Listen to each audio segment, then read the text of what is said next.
Oke, mulai ya. Cek. Ya.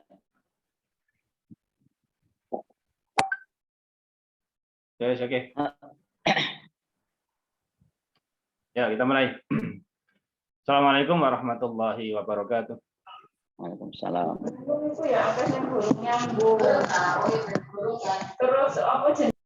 Alhamdulillah, nahmaduhu wa nasta'inuhu wa nastaghfiruh wa na'udzu billahi min shururi anfusina wa min sayyiati a'malina. May yahdihillahu fala mudilla lahu wa may yudlilhu fala hadiya lahu. Asyhadu an la ilaha illallah wahdahu la syarika lahu wa asyhadu anna Muhammadan abduhu wa rasuluh. Amma ba'du. Yang sama-sama kita hormati Ustaz Haji Rafiq Munawar LC selaku pemateri pada kajian rutin setiap Senin siang. Yang kami hormati Direktur dan juga jajaran direksi. Yang kami hormati Bapak dan Ibu yang tergabung dalam kajian online Masjid Asy-Syifa Rumah Sakit Muhammadiyah Lamongan. Alhamdulillah, kita bersyukur kepada Allah atas limpahan nikmat yang Allah berikan kepada kita. yakni nikmat sehat dan sempat, sehingga dengan kesehatan dan kesempatan yang Allah berikan kepada kita, di siang kali ini, setiap Senin siang, khusus di bulan Ramadan, kita mulai di jam 12.30, kita ngaji bersama Ustadz Rafiq Munawar LC. Masih pada bahasan serba-serbi Ramadan. Kalau Senin yang lalu, Ustadz Rafiq menjelaskan tentang fokus pada ampunan. Masih ada nyisa 2 pertanyaan. Insya Allah sebelum kita mulai kajian, nanti akan dijawab terlebih dahulu pertanyaan oleh Ustadz Rafiq. Untuk itu Bapak Ibu, marilah kajian siang kali ini kita awali dengan bacaan basmalah. Bismillahirrahmanirrahim. Pada Ustadz Rafiq disilahkan, monggo Ustadz. Baik, Assalamualaikum warahmatullahi wabarakatuh. Waalaikumsalam warahmatullahi wabarakatuh. Alhamdulillah, wassalatu wassalamu ala rasulillah, wa ala alihi wa sahbihi wa ala quwwata illa billah. Para Bapak dan Ibu sekalian, para peserta kajian online Masjid Asy-Syifa Rumah Sakit Muhammadiyah Lamongan, wabil khusus Bu Direktur dan jajaran direksi yang hadir pada kesempatan ini. Alhamdulillah kita bersyukur bisa bertemu kembali dalam agenda Ramadan kita, yaitu kajian siang hari yang sebagaimana saya sampaikan pada pertemuan kemarin, kajian siang hari di bulan Ramadan ini adalah kajian yang secara fisik dan perasaan mungkin kurang begitu enak. Kenapa? Karena ini adalah puncak siang begitu. Sementara buka masih lama dan kemudian kita sudah tinggalkan hari separuhnya. Baik, sebelum kita akan mengkaji salah satu tema tentang serba-serbi Ramadan pada kesempatan ini ada 2 pertanyaan kemarin yang belum sempat dijawab. Tapi saya kira 2 pertanyaan ini akan saya jawab dengan satu jawaban yang mudah-mudahan sudah bisa karena ini masalah fikih ya. Masalah hukum fikih. Jadi bagaimana jika di musola itu melaksanakan tarawihnya 23, kemudian kita ikut sampai 8, kemudian kita pulang dan melaksanakan witir 3 rakaat di rumah. Bagaimana jika witir itu dilaksanakan masih nanti malam, misalnya tarawih dulu 8, kemudian nanti malam ketika bangun witir 3 rakaat karena pernah ada yang seperti itu. Kalau kita mengikuti sunnah, maka sebaiknya mengikuti imam sampai selesai. Sampai selesai witirnya. Karena di dalam sebuah hadis Rasulullah bersabda, "Man qama ma'al imami hatta yansarifa, kataballahu lahu qiyamul lailatin."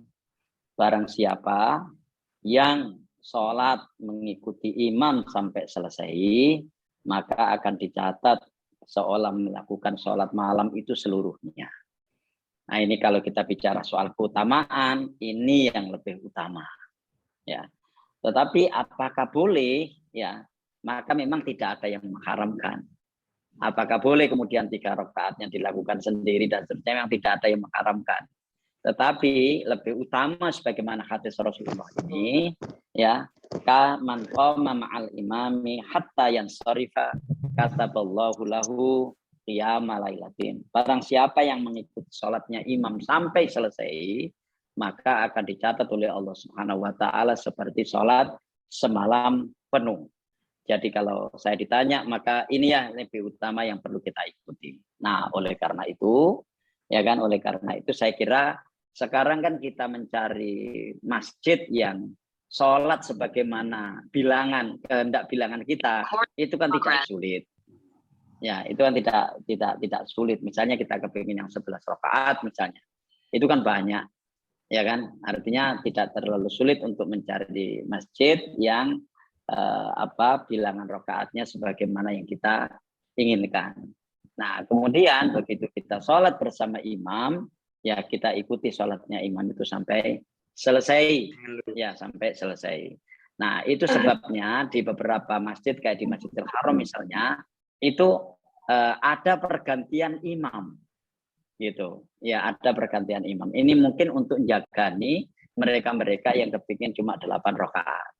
Ya, karena jadi begitu 8 rakaat, imam yang lain ganti. Itu ada seperti itu. Ya, tetapi kan kalau di sekitar kita kan ya imamnya ya itu sampai selesai gitu kan. Nah, oleh karena itu saya kira kalau saya ditanya yang lebih utama adalah mengikuti imam itu sampai selesai. Nah, ini wis kadung melu sing 23 rakaat, ya cobalah silakan ikut yang 23 rakaat. Toh Umar bin Khattab dulu juga pernah melakukan, bersiko Anda di situ gitu. Ya, tidak ada masalah saya kira. Tapi kalau memang kita kepingin 11 rakaat, ya saya kira carilah yang 11 rakaat. Gitu. Kalau saya lebih lebih merekomendasikan begitu karena perintahnya di sini atau hadisnya di sini adalah mengikuti imam sampai selesai. Dan ini hadis sahih, Rasulullah SAW bersabda, barang siapa yang mengikuti sholatnya imam itu sampai selesai, maka akan dicatat seolah-olah sholat seluruh malam. Nah, ini kan perintah yang tidak tersirat, gitu. Bahwa memang sebaiknya mengikuti imam itu sampai selesai, gitu. Ya. Nah, yang tidak boleh lagi itu ketika mensiasati. Nah, itu yang nggak boleh. Ya, kalau 13 tapi cukup 8 rakaat. Kenapa? Karena yang 13 biasanya lebih cepat. Nah, itu yang nggak boleh. Ya, itu namanya melakukan penyiasatan sholat tarawih. Nah, kemudian yang kedua, tetap seperti itu. Kita mengikuti sholatnya imam itu sampai selesai. Ya kan? Kita mengikuti sholatnya imam itu sampai selesai. Mungkin begitu yang bisa saya jawab ya terkait dengan pertanyaan tadi. Nah, sekalian, pada serba-serbi Ramadan pada kesempatan ini, saya ingin menyampaikan, mungkin nanti ada slide-nya ya, tentang Ramadan dan perubahan sosial. Ya. Ramadan dan perubahan sosial atau puasa dan perubahan sosial. Kalau kita lihat, ya, dan ini barangkali bisa dicek di mana-mana, ya, bisa cek di mana-mana ini. Setiap kali Ramadan itu tiba, maka akan terjadi ledakan sosial yang baik. Ya, angka-angka kriminal juga turun, ya kan? Maksudnya ledakan sosial yang baik di sini. Tingkat kerjasama orang juga semakin kuat, solidaritas sosial juga semakin tinggi. Itu ketika Ramadan. Nah, itu artinya bahwa puasa Ramadan ini memiliki dampak yang sangat signifikan di dalam melakukan sebuah proses perubahan sosial yang lebih baik. Sesungguhnya yang saya sampaikan ini juga ingin mengembangkan sekaligus merespon apa yang ditanyakan Bu Direktur pada pertemuan yang lalu ya tentang masalah di mana letak ampunan di dalam sedekah itu. Nah, nanti kita akan ketemu di sini, insya Allah. Jadi, bagaimana sebuah perubahan sosial itu, ya perubahan sosial yang lebih baik itu akan bisa didapatkan oleh mereka-mereka yang melakukan puasa Ramadan, ya kan? Jadi kalau kita lihat tiba-tiba saja kepedulian sosial muncul, tiba-tiba saja pengendalian sosial muncul dan hal-hal yang lain yang terkait dengan masalah ledakan perilaku sosial yang baik. Saya katakan ledakan karena memang seolah-olah dodok begitu ya, apa namanya, tiba-tiba begitu, ya tiba-tiba seperti itu. Ya, ya makanya ini mungkin itu. Nah, kalau kita lihat pula ada beberapa sebab kenapa terjadi hal-hal sosial yang tidak baik itu. Pertama-tama tentu ada konflik horizontal. Konflik horizontal ini suka atau tidak suka, ya kan, itu akan menyebabkan perilaku sosial yang tidak baik. Ya, dan apalagi kita sekarang ini hidup di dalam sebuah negara yang kita masih belum menemukan pemimpin yang ideal. Ya, kita belum menemukan pemimpin yang ideal, atau bahkan setengah ideal pun belum kita temukan. Artinya apa? Artinya ketika kemudian negara itu dipimpin oleh seorang pemimpin yang belum ideal, maka yang pasti akan muncul adalah kebijakan-kebijakan yang tidak pro masyarakat. Kebijakan-kebijakan yang justru sering menyengsarakan orang. Ya, sering masalah. Nah, biasanya yang disesarakan itu adalah masyarakat bawah. Dan masyarakat bawah ini adalah masyarakat terbesar yang ada di dalam sebuah komunitas negara. Ya kan? Jadi masyarakat bawah ini adalah masyarakat yang apa namanya, yang lebih banyak dibanding yang lain gitu, dibanding yang menengah apalagi yang atas. Jadi masyarakat bawah ini cenderung lebih banyak begitu. Nah, akhirnya muncullah gerakan-gerakan sosial yang mengganggu apa namanya, ketentraman sosial yang disebabkan oleh kebijakan dari oknum-oknum pemimpin yang tidak pro masyarakat tadi. Nah, sekalian, inilah saya sering menyampaikan dalam beberapa kesempatan betapa agama itu memiliki peran yang sangat-sangat efektif di dalam membentuk perilaku sosial yang baik.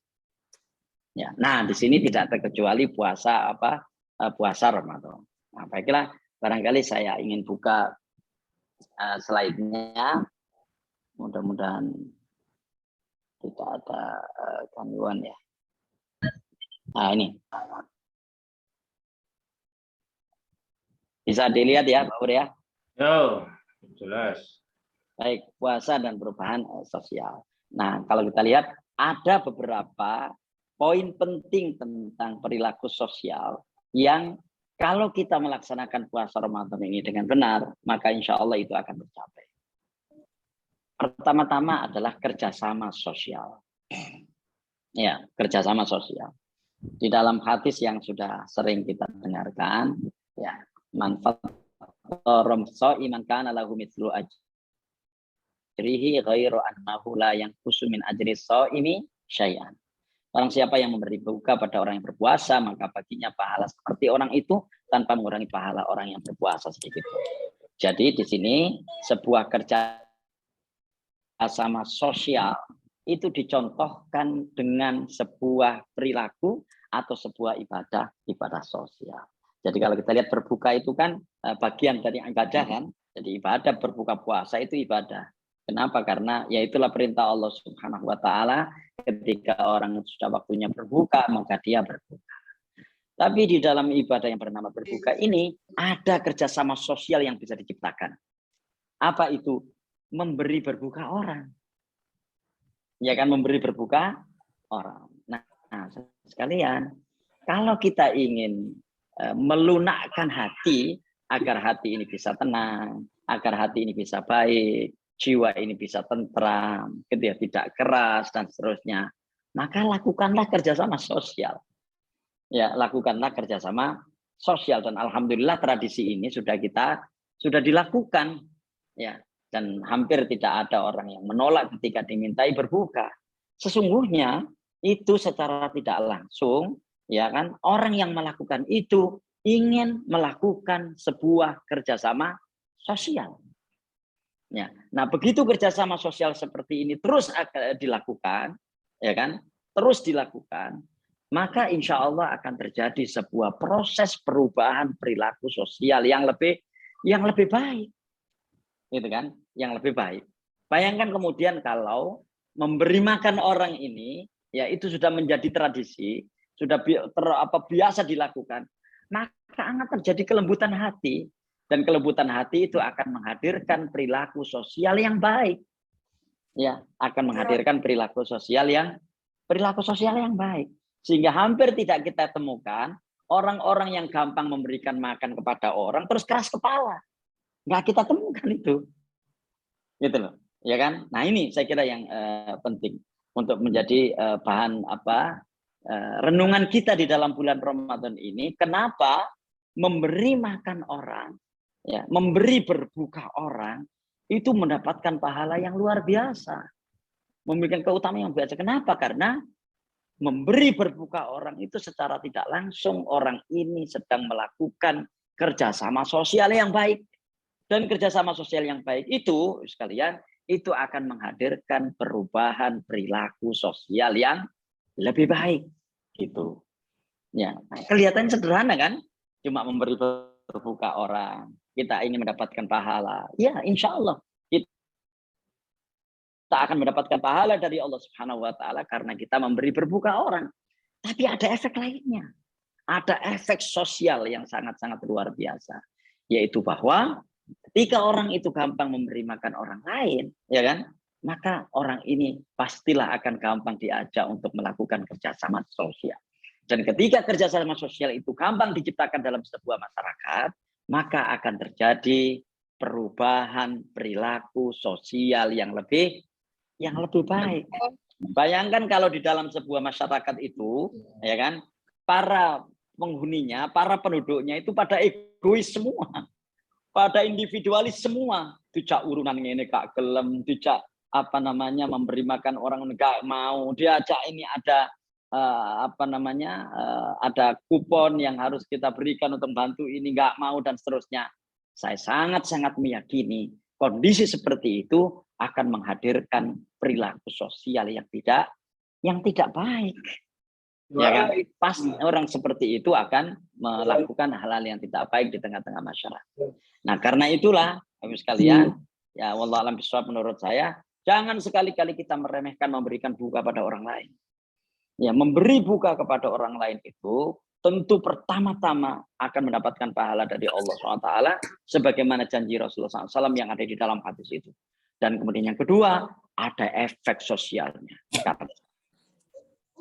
Nah, memberi berbuka orang itu berarti dia sedang melakukan kerjasama sosial. Dan kerjasama sosial itu akan menghadirkan perubahan perilaku sosial yang lebih baik. Nah, itu ada di dalam bulan Ramadan. Gitu ya. Makanya mungkin kita masih ingat ya ketika Rasulullah SAW pertama kali hadir ke Madinah waktu itu kan beliau langsung ceramah. Ya kan? Beliau langsung ceramah dan ceramahnya itu ternyata bukan ceramah kenegaraan begitu bahwa kita sudah berhasil hijrah, kita itu malah berikutnya. Justru Rasulullah SAW berceramah yang tujuan ceramahnya itu salah satunya atau mungkin paling utamanya adalah untuk merekatkan hubungan sosial. Dan ceramahnya itu cuma 4 poin. Yang kalau kita membacanya mungkin nggak sampai 1 menit, mungkin setengah menit. Apa itu? Beliau mengatakan, ayyuhan nas. Ya, wahai sekalian manusia, afsus salam, tebarkan salam. Ya, terus wa at'imut ta'am, berikan makanan. Wasilul arham, sambung tali silaturahim. Wasallu bil laili wan nasu niyam, dan salatlah di malam hari ketika orang-orang pada tidur. Tadkhulul jannata bisalam, niscaya kalian akan masuk surga dengan selamat. Jadi kalau kita lihat di dalam 4 poin itu, Rasulullah SAW menjanjikan surga bagi orang yang melakukan 4 poin ini.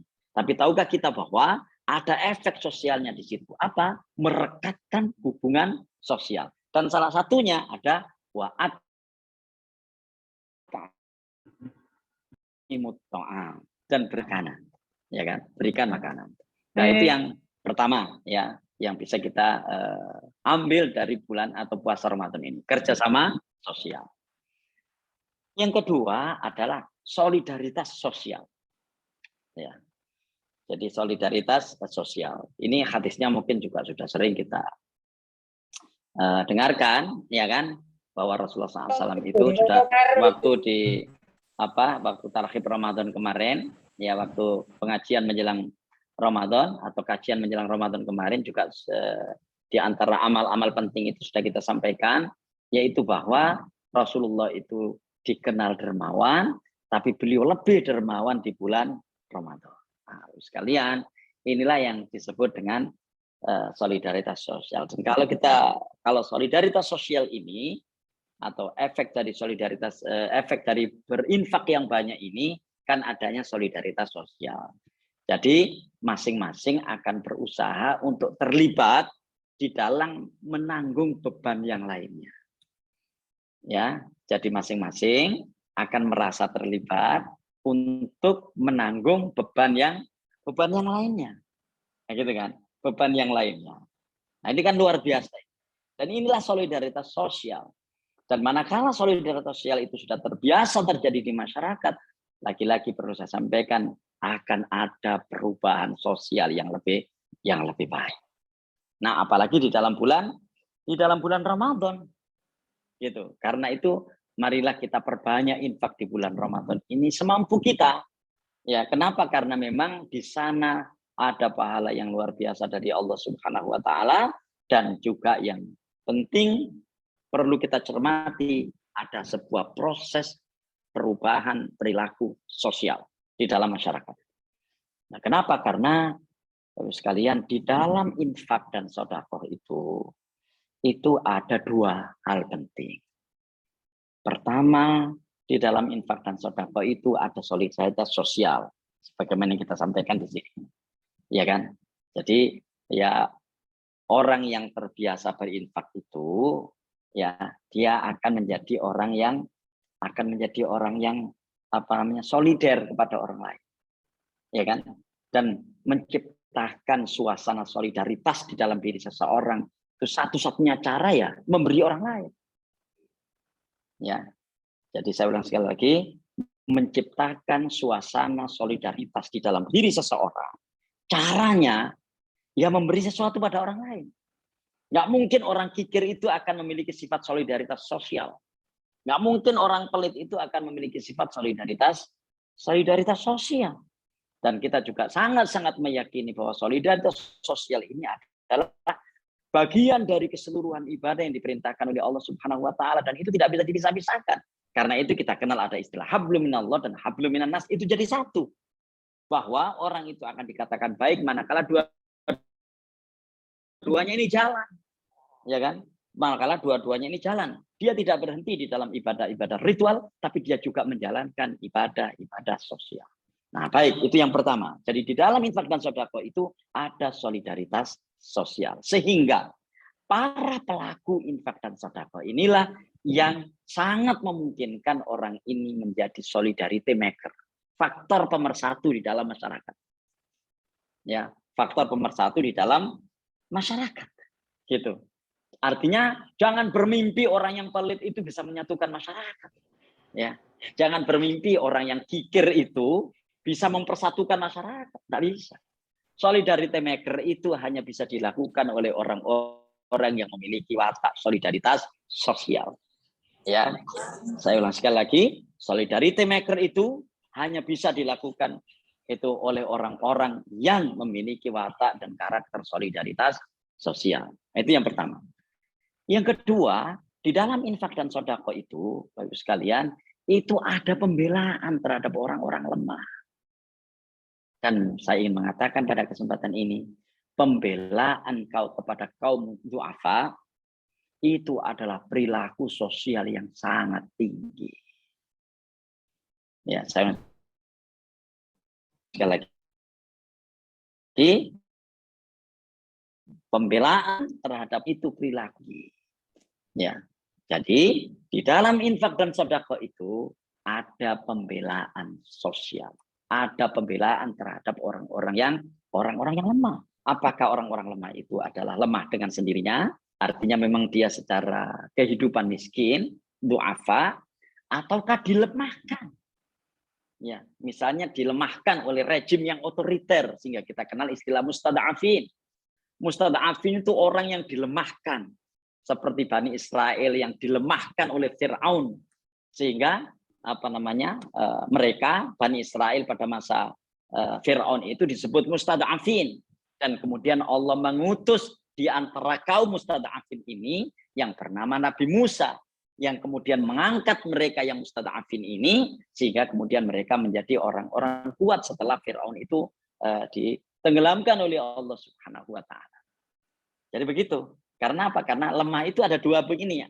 Ada yang memang secara natural lemah, yang memang takdirnya lemah, dia miskin, ya tidak mampu mencukupi kebutuhan dirinya, ya kan? Karena faktor-faktor tertentu yang kemudian kita mengenal istilah fakir atau miskin. Atau yang kedua dilemahkan. Ya, yang kedua dilemahkan.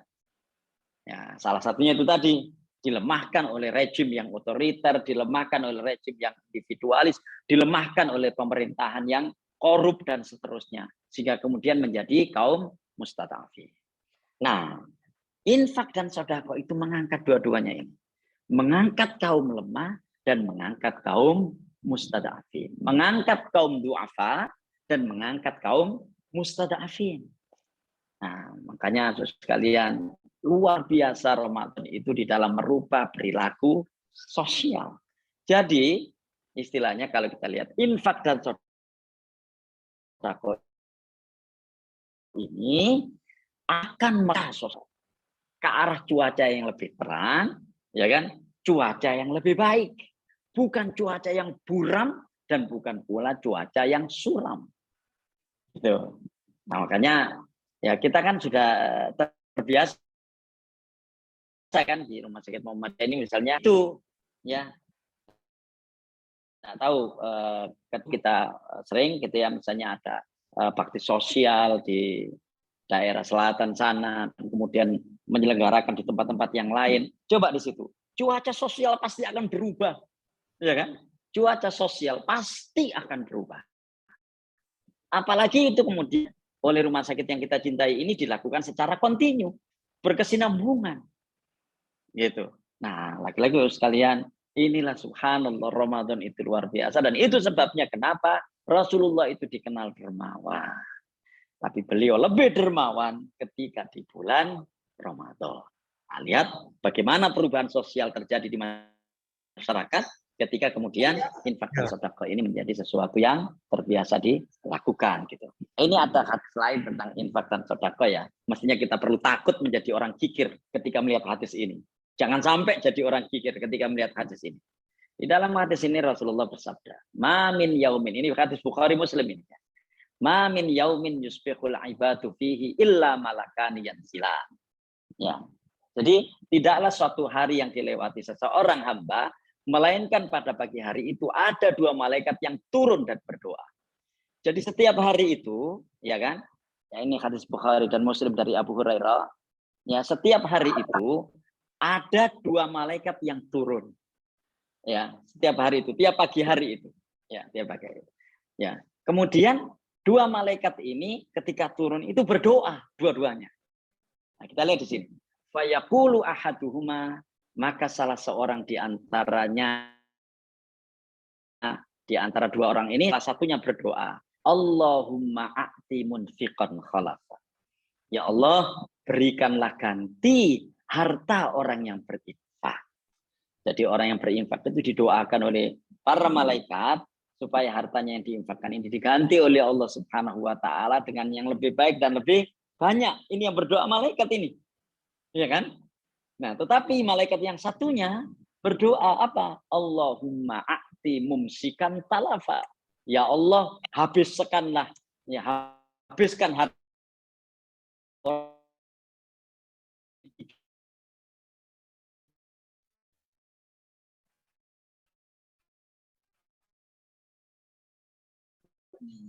Hello? ya, kemudian kan keberkahan dan dia merasa perang hanya banyak juga ya, makin harta itu berkahan itu. Coba kita lihat bagaimana doa akhir ya, karena orang yang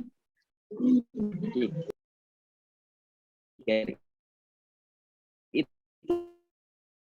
adalah speaker terbaik. Dan sekali lagi, ya kan, orang kikir itu adalah para problem. Sehingga jangan kemudian kita merasa ketika kita tidak berinfak, kemudian harta kita nggak berkurang. Ya, kemudian apa yang kita miliki kurang, jangan kita merasa seperti itu. Justru yang akan berkurang lebih dahsyat dari itu. Apa? Kepedulian sosial kita yang berkurang. Ya kan? Watak sosial kita yang berkurang. Dan kemudian yang bertambah adalah sifat-sifat baik termasuk yang ada sedikit sosial. Ulang sekali lagi, orang yang punya sosial yang baik gitu. Nah ini juga saya kira peringatan buat kita semua, termasuk buat saya sendiri, ya kan. Marilah kita berusaha untuk meneladani Rasulullah SAW yang beliau itu begitu sangat dermawan ketika di dalam bulan Ramadan. Nah sekalian kalau perlu ya barangkali mungkin untuk melatih itu barangkali tiap hari kita membawa uang 5.000, 10.000 gitu ya.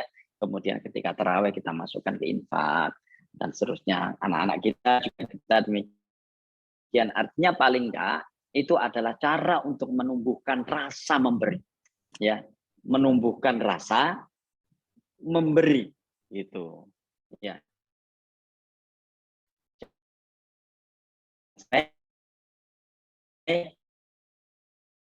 Kemudian rasa memberi dalam diri.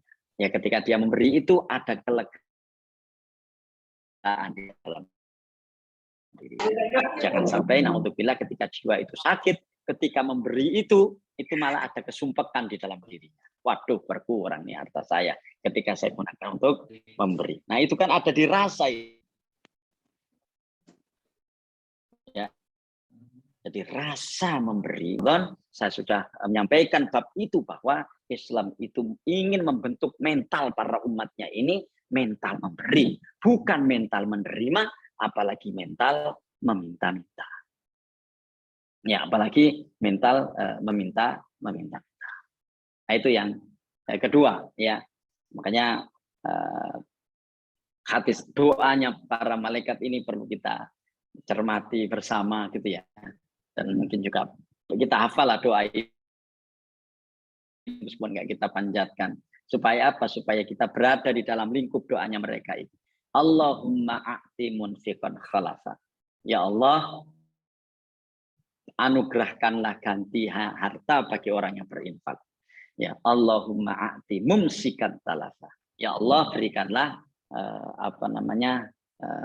hilangkanlah atau habiskanlah harta orang yang kikir. Tiap hari ini. Jadi naudzubillah kalau di hari itu kita kikir, ya berarti kita masuk di dalam doa malaikat yang mendoakan orang kikir itu. Ya, kalau kita termasuk orang yang berinfak, mudah-mudahan dan itu yang kita inginkan, kita akan masuk di dalam doa yang pertama yang malaikat memohon kepada Allah SWT akan memberikan ganti. Yang kedua, ya.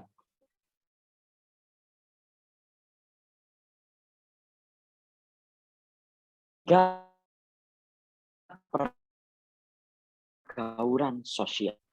Kali di rumah sakit dia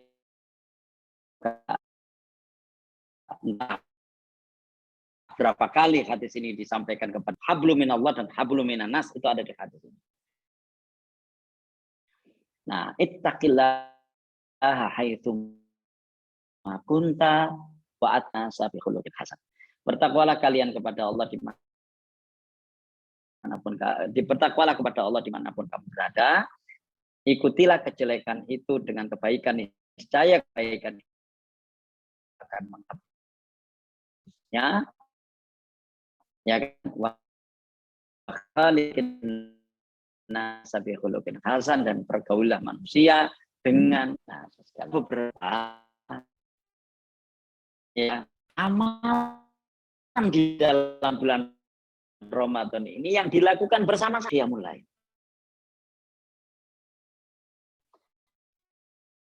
Kalau yang ini tidak ada perintah untuk dilakukan bersama juga berbeda ya, antara yang membolehkan dengan sendiri sepakat sendiri. Tapi kalau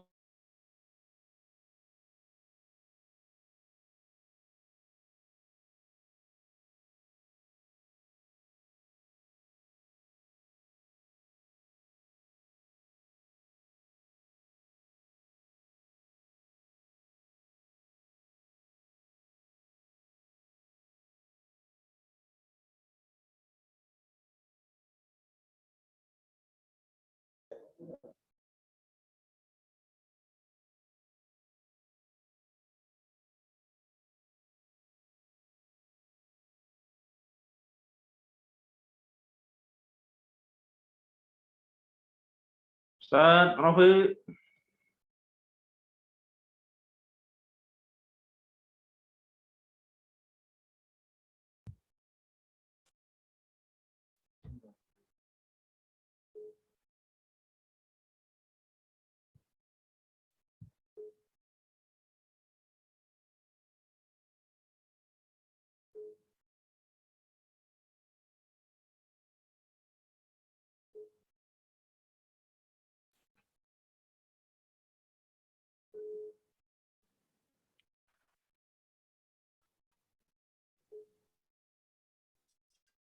Putus.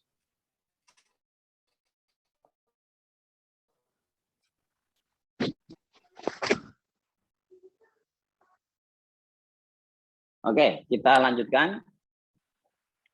Ya. Sudah bisa didengar, Pak Ubur? Oke. Ya. Jadi ini pergaulan. Saya kembali ke yang tadi ya. Jadi ada beberapa amalan di dalam bulan Ramadan itu yang di bulan-bulan yang lain itu tidak disyariatkan berjamaah. Ya. Tapi di bulan Ramadan disyariatkan berjamaah. Berjamaah. Gitu. Meskipun umpama dia melakukannya sendiri juga boleh. Nah, apa maknanya ini? Menurut saya, wallahu a'lam bishawab, maknanya adalah bahwa ada efek sosial di sana. Ya, kita jadi bergaul dengan orang, ya kan, ketemu dengan orang, ya, dan alhamdulillah suasana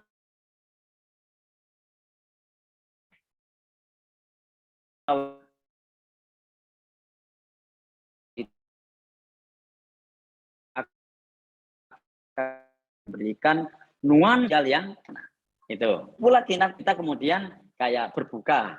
Ya, boleh nggak kita buka sendiri? Boleh. Tapi ada juga berbuka bersama. Ya, dan tentu di sana akan ada ketemu orang kita dan seterusnya. Yang kita sangat-sangat meyakini bahwa pergaulan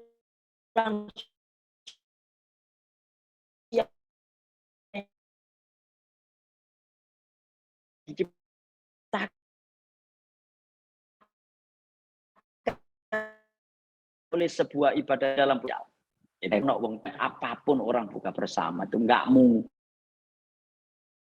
ada tawuran misalnya. Ya, kepada kita sebuah proses pergaulan sosial yang baik manakala orang melakukan itu di dalam Ramadan, sehingga bulan Ramadan ini mengajarkan kepada kita artinya spesial lewat proses peningkatan kebaikan pergaulan sosial itu ya. Itu yang ketiga. Yang keempat, dan ini yang saya kira tidak kalah pentingnya, bahkan ini dijadikan sebagai tolok ukur orang itu puasanya diterima atau tidak. Ya, sebagai tolok ukur orang itu puasanya diterima atau tidak gitu, yaitu pengendalian sosial.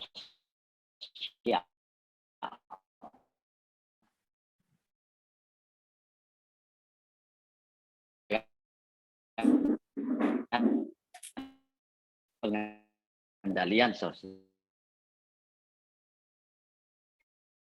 Ya, masalah ya, setiap bentuknya kecuali tekan muntah adalah perisai kalian berbuat, maka jangan berkata kotor, jangan berteriak-teriak. Jika ada seseorang yang mencela dan mengajak berkelahi,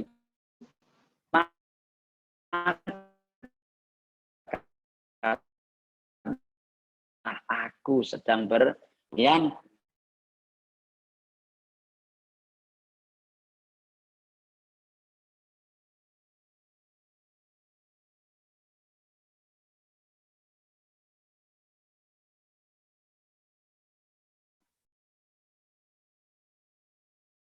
ya terkait dengan pengendalian sosial ini ya sangat luar biasa karena terkait dengan masalah mengendalikan hawa nafsu ya. Jadi kalau kita lihat di dalam hadis ini ya, di dalam hadis yang terkait dengan masalah pengendalian sosial ini ada hadis qudsi ya, hadis qudsi dari Rasulullah SAW ya, setiap amal anak Adam itu untuknya kecuali puasa, maka puasa itu untukku dan aku yang akan membalasnya. Apabila salah seorang di antara kalian berpuasa, maka jangan berkata kotor, jangan berteriak-teriak. Jika ada seseorang yang mencela dan mengajak berkelahi, maka katakanlah aku sedang berpuasa. Sekalian, di sini ada kata-kata begini. Ya, jangan mengucapkan kata-kata kotor. Jangan berteriak-teriak. Kira-kira mengucapkan kata-kata kotor itu ada pasangannya enggak? Pasti ada. Nggak mungkin orang sendirian tuh ngomong kata-kata kotor itu. Dia mengucapkan kata-kata kotor karena ada yang memancing dia berkata-kata kotor. Dia berteriak karena ada orang yang memancing dia berteriak. Sehingga tetap ada timbal balik di situ. Maksudnya apa? Ada perilaku sosial di situ. Timbal balik antara satu orang dengan yang lainnya. Nah, disitulah pengendaliannya. Ya kan? Sehingga kalau kita termasuk objek di sana, kita dipancing untuk marah, jangan marah. Misalnya begitu. Kita dipancing untuk berteriak, jangan berteriak. Kita dipancing untuk mengucapkan kata-kata kotor, jangan mengucapkan kata-kata kotor. Dan ini persoalan pengendalian sosial yang tidak mudah. Kenapa? Karena ketika orang itu memancing kita berbuat yang tidak baik, itu rasanya gengsi kalau kemudian kita tidak membalasnya, kan begitu itu masalahnya. Nah, di bulan Ramadan itu kita diperintahkan untuk melakukan pengendalian sosial. Sehingga misalnya ada orang yang memancing kita untuk marah dan kita tidak marah, maka perkelahian itu tidak akan terjadi. Konflik sosial itu tidak akan terjadi. Nah, disinilah kita sebagai seorang mukmin yang harus menjadi pencegah terjadinya konflik sosial. Gitu. Ya, makanya di sini kalau ada orang yang mengajakmu berkelahi, katakan, maaf, aku sedang berpuasa. Ya, aku sedang berpuasa. Sehingga perkelahian itu tidak jadi. Sehingga konflik sosial itu tidak jadi.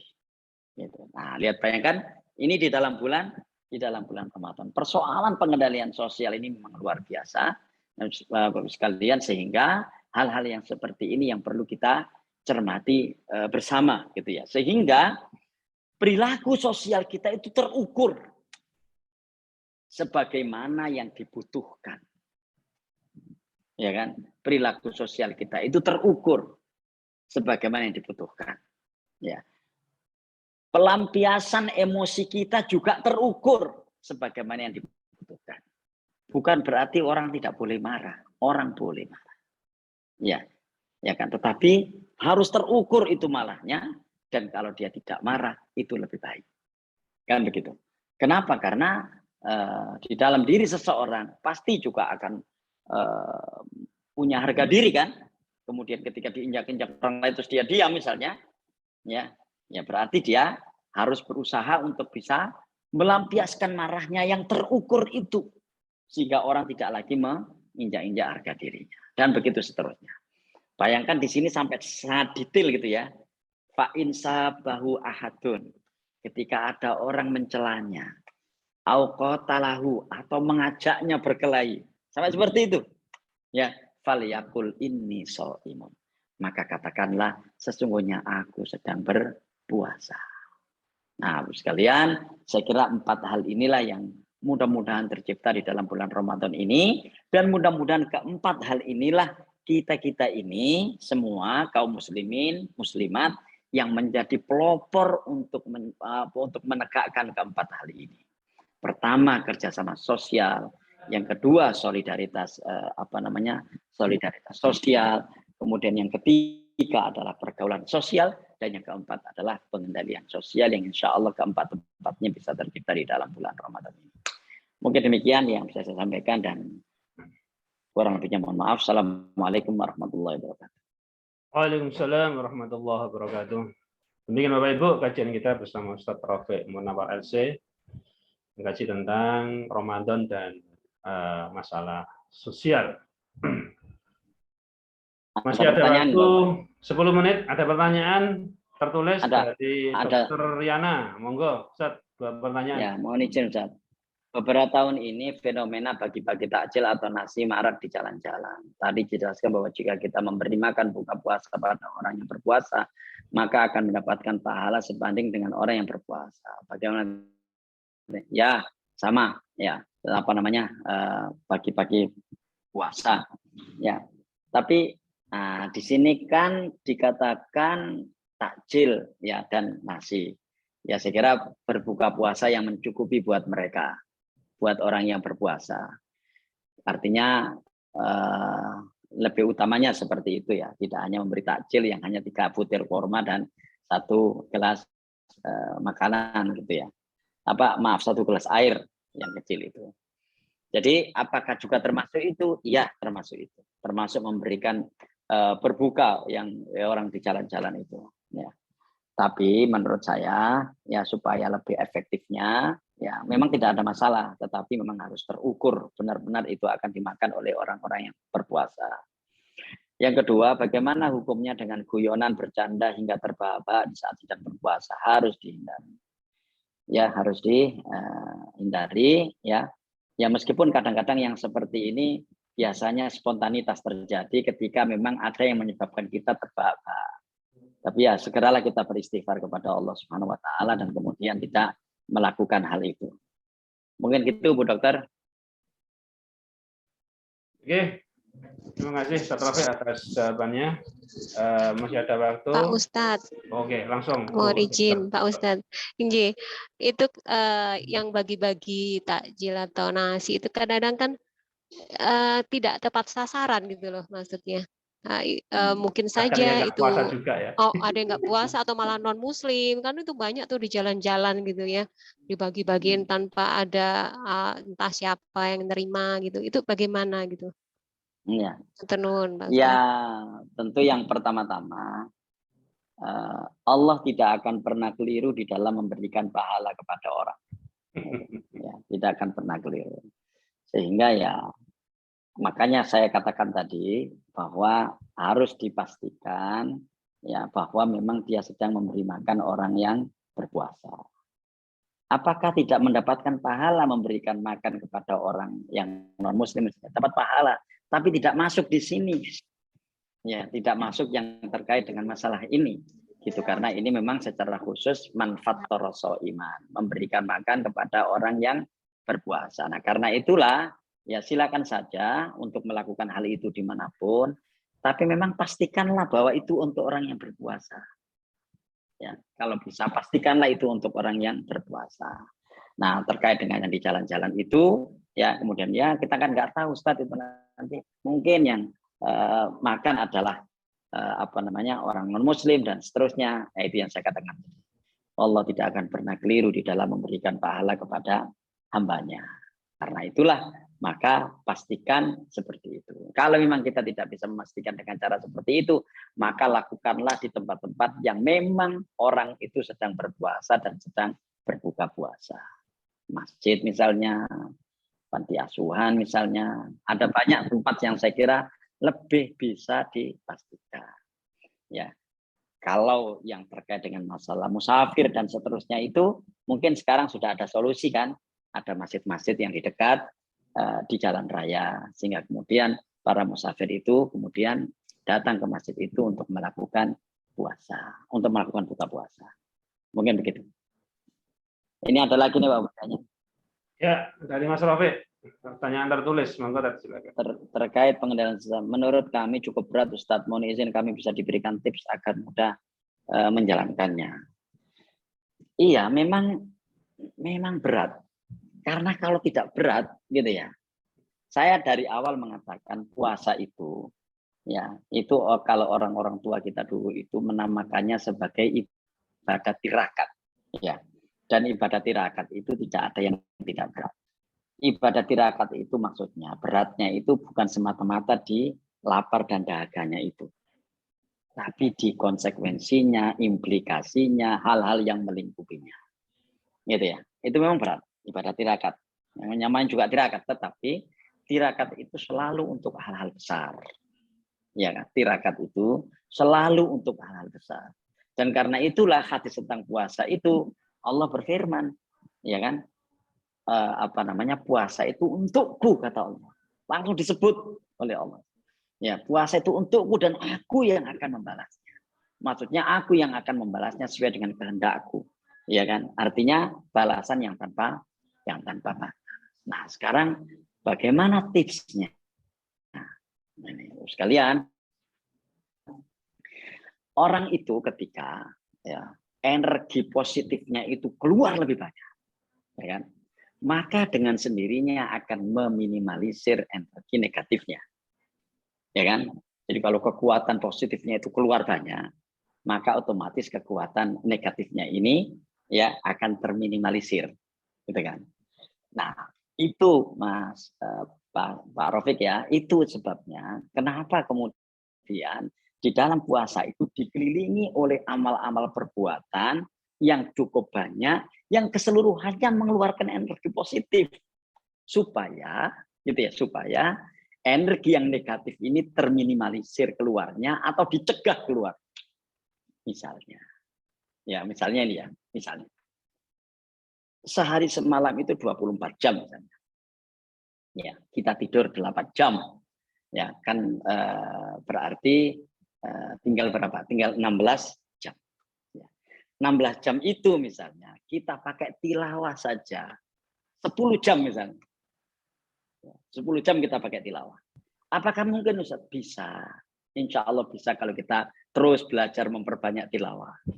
Begitu tilawah semakin banyak kita lakukan, kan berarti waktu untuk melakukan hal-hal yang tidak baik ini kan semakin sedikit. Ya, termasuk mungkin juga persoalan pengendalian sosial tadi itu. Waktu untuk melakukan, untuk gurau juga akan semakin sedikit, waktu untuk bercanda semakin sedikit, waktu untuk merespon perilaku-perilaku orang yang tidak baik itu juga akan semakin sedikit. Kenapa? Karena sudah kita penuhi dengan energi positif yang kita keluarkan lewat tilawah itu. Ya ngaji, belum lagi nanti ditambah dengan terawih, kita berapa setengah jam terawih, ya kan? Belum lagi dengan sholat-sholat wajib yang kita lakukan dan seterusnya. Apalagi kemudian kita mengikuti acara-acara kajian yang di sana pasti insya Allah kita akan memperhatikan dengan baik. Artinya kalau kita bicara tips, keluarkanlah energi negatif, energi positif ini yang sebanyak-banyaknya di bulan Ramadan dengan melakukan ibadah-ibadah yang terkait dengan puasa Ramadan. Dengan sendirinya energi negatif itu akan terminimalisir. Sehingga akhirnya hal-hal yang tidak berguna, kata-kata yang jorok, kotor, merespon orang yang tidak baik dan seterusnya itu dengan sendirinya akan terminimalisir, ya terkurangi atau syukur-syukur bisa dicegah. Ya, makanya waktu di kajian sebelum Ramadan kemarin, misalnya kan kita harus punya target tilawah itu dalam sehari semalam, misalnya kita tilawahnya berapa juz, atau mungkin kita sudah mencanangkan misalnya dalam 1 bulan itu kita akan khatam berapa kali misalnya. Ya, jangan sampai kurang dari 1 kali, misalnya gitu. Jangan sampai kurang dari 1 kali. Ya, berarti kan 1 hari itu 1 juz. Kalau ngaji kita itu misalnya masih biasa-biasa saja, 1 juz itu kan bisa antara 45 menit sampai 1 jam. Kalau ngaji kita biasa-biasa saja. Artinya kurang bagus bacaannya dan seterusnya. Tapi kalau ngaji kita sudah bagus bacaannya, maka bisa setengah jam kita ini karena lancar kan. Nah, begitu itu. Nah, waktu-waktu seperti itulah nanti yang akan bisa menjadi tips buat kita agar energi negatif ini tidak keluar. Ya, agar energi negatif tidak keluar itu baru tilawah. Belum lagi yang lainnya. Gitu. Ya, belum lagi yang lainnya. Mungkin begitu. Oke, sangat jelas dan detail yang disampaikan Ustaz Rafiq dari pertanyaan sama-sama juga Mas Rafiq. Saya kira waktu Ustaz sudah 1 jam. Saya kira cukup untuk kajian siang kali ini. Dan terima kasih pada Ustaz Rafiq atas waktunya bisa gabung bersama kita ngaji bareng dengan karyawan Rumah Sakit Muhammadiyah Lamongan. Bapak Ibu yang kami hormati, sebelum saya akhiri perlu saya sampaikan untuk besok tetap di jam 12.30 kita ngaji bareng bersama Ustaz Farid Dhafir LC, masih pada bahasan tafsir surat An-Nur, insyaallah. Terima kasih Ustaz Rafiq atas waktunya, dan marilah kajian siang kali ini kita akhiri dengan bacaan hamdalah. Alhamdulillahirabbil alamin. Subhanakallahumma wa bihamdika asyhadu an la ilaha illa anta astaghfiruka wa atubu ilaik. Assalamualaikum warahmatullahi wabarakatuh. Waalaikumsalam warahmatullahi wabarakatuh.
Lah asli nih.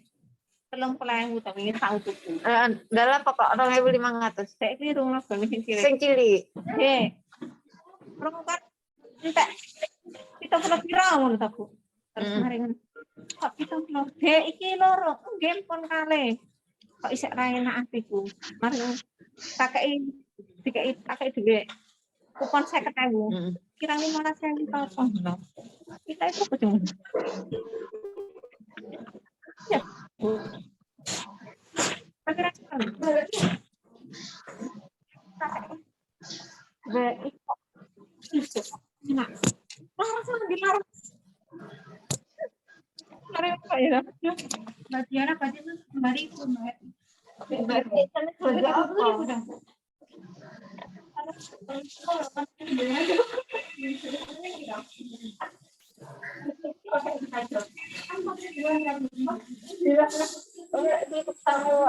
Dan ini saya saiki piro nanti. Saiki tutup piro.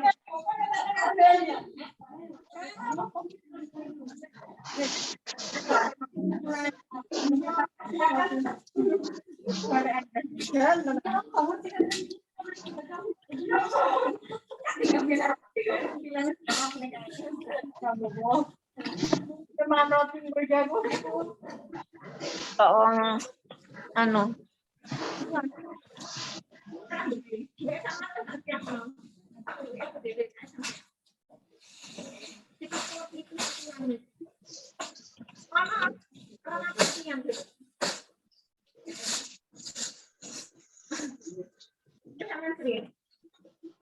Ya,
Hmm?